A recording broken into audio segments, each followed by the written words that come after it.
అపోజిషన్లో ఉన్నప్పుడు అలిగేషన్స్ చేశారు. అధికారంలోకి వచ్చాక అసెంబ్లీ వేదికగా విచారణకు ఆదేశించారు.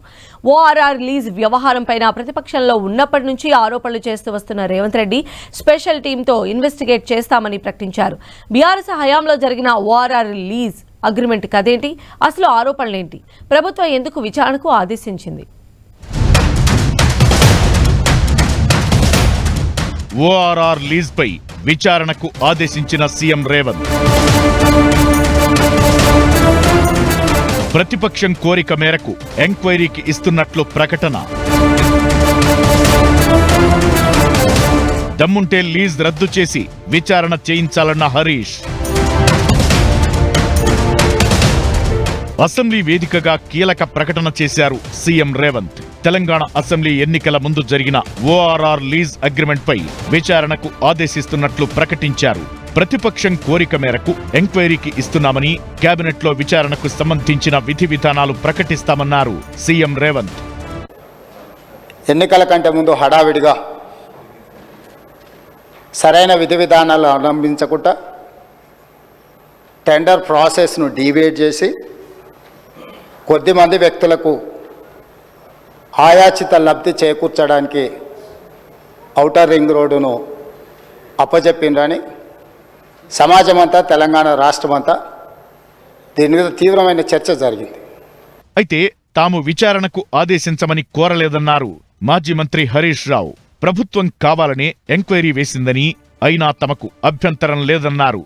దమ్ముంటే ఓఆర్ఆర్ లీజ్ను రద్దు చేసి విచారణ చేయించాలని డిమాండ్ చేశారు హరీష్.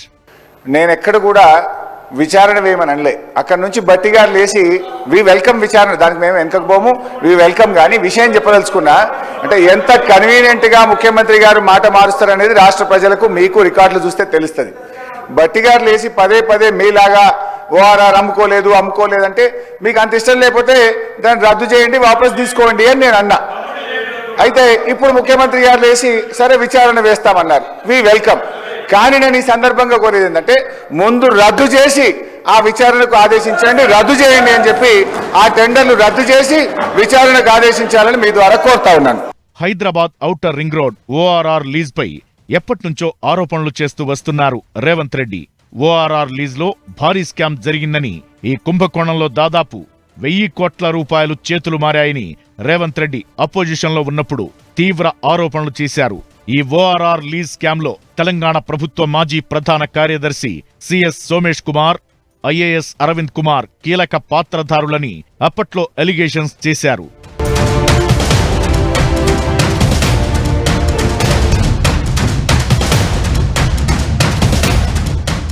ఓఆర్ఆర్తో ప్రతి సంవత్సరం 700 నుంచి 800 కోట్ల వరకు టోల్ రూపంలోనే వస్తాయన్నారు రేవంత్ రెడ్డి. అలాంటిది 30 ఏళ్ల కాలానికి ఓఆర్ఆర్ను కేవలం 7,380 కోట్లకే లీజుకిచ్చారని ఆరోపించారు. ఇంత పెద్ద కుంభకోణాన్ని చూస్తూ ఊరుకునేది లేదని, నిందితులను విడిచిపెట్టే ప్రసక్తే లేదని ప్రతిపక్షంలో ఉన్నప్పుడే హెచ్చరించారు రేవంత్ రెడ్డి. కాంగ్రెస్ అధికారంలోకి రాగానే ఈ లీజు కుంభకోణంపై చర్యలు తీసుకుంటామన్నారు. అన్నట్లుగానే ఇప్పుడు అసెంబ్లీ వేదికగా విచారణకు ఆదేశిస్తున్నట్లు ప్రకటించారు.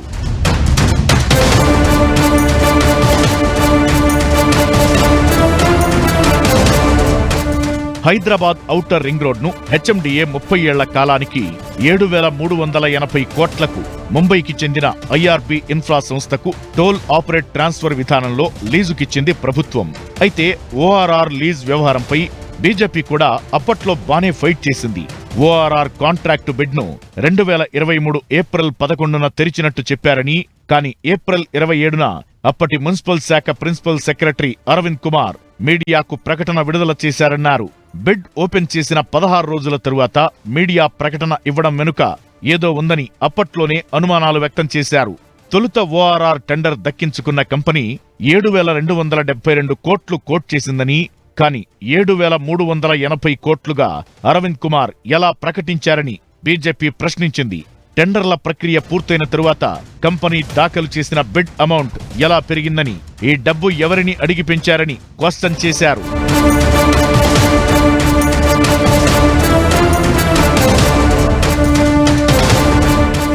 ఎన్నికల ముంగిట ఓఆర్ఆర్ ను 30 ఏళ్ల పాటు లీజుకివ్వడంపై రాష్ట్రంలో తీవ్ర చర్చ జరిగింది. కాంగ్రెస్, బీజేపీ విచారణకు డిమాండ్ చేశాయి. ఇప్పుడు అధికారంలో ఉన్న కాంగ్రెస్ ప్రభుత్వ అధినేత CM Revanth Reddy ORR lease వ్యవహారంపై స్పెషల్ ఇన్వెస్టిగేషన్ టీంతో విచారణ చేయిస్తామని ప్రకటించారు.